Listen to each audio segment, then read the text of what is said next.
Right, folks, and welcome to COTA. So let's get on with the fast lap.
Right, fast lap done and dusted, and word of warning, be careful around here on the fixed iRacing setup because it is very, very twitchy on the rear end going for the S's. But anyway, we are using the fixed iRacing COTA setup.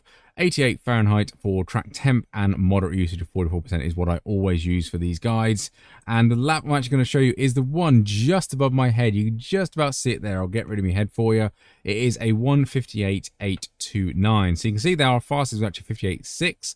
That had an off track, and the one before was a little, well, a few hundredths quicker, and that had an off track as well. So we can't use M2, so we are using lap 24 down here. I just came out, warmed up the tires, and it was on full tank of fuel, so it should go a little bit quicker. But as mentioned, be careful with your tires, and yeah, watch that oversteer. Loads of understeer around here in some of the corners because they're quite slow. Then loads of understeer in the fast stuff because the rear end can't seem to keep up.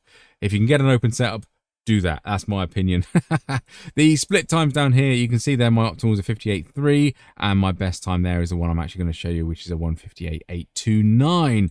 Otherwise, what else I've got to show you? My Discord, where the OLAP, BLAP, telemetry, and replay file will all be hidden in there, so you can have a gander of what I did and how I did it. And yeah, if this video did help you out, don't forget to like and subscribe and help out the channel. Otherwise, let's crack on with the lap.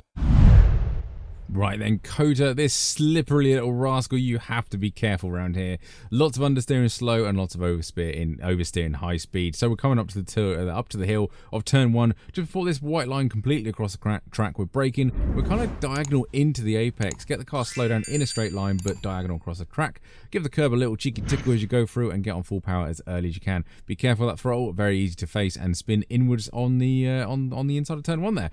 So we're coming around turn 2, absolutely flat out. Now this is where it gets awesome and tricky, because we're turning in at this big bridge advertisement thing. Now you want to cut this corner after the yellow sausage curb to really open up this corner, and now you want to start lifting and changing down the gears. All we're doing is trying to hit them, well, not hit them, but give the little yellow sausage curbs a little tickle as you go past without hitting them. Double apex this corner, and when it goes under the Circuit America sign, you want to be back on the second apex. Bring the car over to the right hand side, and there's a little crest. Just as we go over the crest and we're down, we're easing up the throttle, bit of brakes. Again, avoid the yellow sausage curb on the left hand side, and all it is trying to get the right lines through here and everything. At the beginning of the red and white curb just there, you want to brake nice and easy. Now you can cut this second part, so be very careful, there is an off track, but cut it as much as you can because it really does help open up this little kink here. Again, avoid the yellow sausage curb and avoid the oversteer. You can see me correcting with the steering there, trying to get on full power. Very, very slippery with the rear end of the car. Coming down to the hairpin now, probably the single most important corner on the circuit for getting free lap time. Brake at the 100-meter marker just there, brake in a nice straight line. Now, I do actually miss the apex on turning here, so probably brake and turn in a little bit earlier than what I do, but I keep minimum speed, which is quite good around here. Get on a good throttle application, tiny bit of oversteer, and we use a little bit of the exit curb. So important to get a good exit down there, because this is just free. The car is full throttle. It can't accelerate any quicker. The only thing we can do is try and get that 1 or 2 mile an hour out of that corner to maximize this straight. But we are looking for the 100-meter board just there, and there's a white line conveniently there as well. Brake just before it, and we're braking a nice heavy straight line. It is downhill, so be cautious you braking, locking up front tyre. Give that curb on the apex a little cheeky tickle, but it is quite bumpy. You can bottom out, so don't cut it too much. Bring the car over back to the left-hand side, and just as that road comes to meet the AstroTurf bit, it's kind of our braking point for the next corner. Nice and easy through here now, slow speed, car's really dim-witted, little bit of curb around here, build that throttling nicely. You can run all the way left, but there's no point because we're turning right anyway. Nice and easy through here, and you want to be midpoint of this track point here, and at that apex there, you want to miss it completely and brake all the way out to the outside of the curb. Now, I do lock up slightly, but I do manage to cut the car back for a nice late apex and get on full throttle before the apex, which is going to be handy.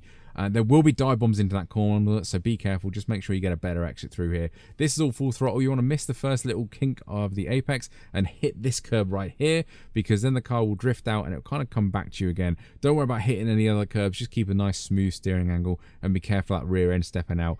At this point, don't worry about too much about where you are. Bring the car over to the right-hand side, and at this point, you want to brake. I had no idea where the markers are for this one, and turning quite early. Now you see here I do get a bad exit where I'm not quite full throttle and I'm turning on more steering angle. I can take more curb and get going through there absolutely full throttle, which will be handy. There's a nice white line just there, which is our braking point, so 2 or 3 car lengths before. Braking a nice straight line, second gear for this one. Turn in, you can clip that little yellow bit as you can, or get a later apex than what I do there. Full throttle, you can use a little bit of the exit curb there, but not too much because there is a slow off track, sorry, bit further out. But that is us done and dusted with a 58.829. Yeah, what a circuit, what a setup. This setup was not kind. It wasn't even to do with track temperature, because the track was quite cool, so I thought really, we were on a really hot track, but that wasn't the excuse either. I just felt it was really low gripper in this car. If you do this race, I recommend doing the open setup and try and find a setup on one of the forums or something like that. There are some free setups around, and there are a few paid ones as well. I think that would be a lot nicer and a lot more comfortable to drive around here. Otherwise, if this did help you out on your fixed setup, like and subscribe. We love your YouTube stuff. Otherwise, thank you very much for watching. I will catch you on the next one.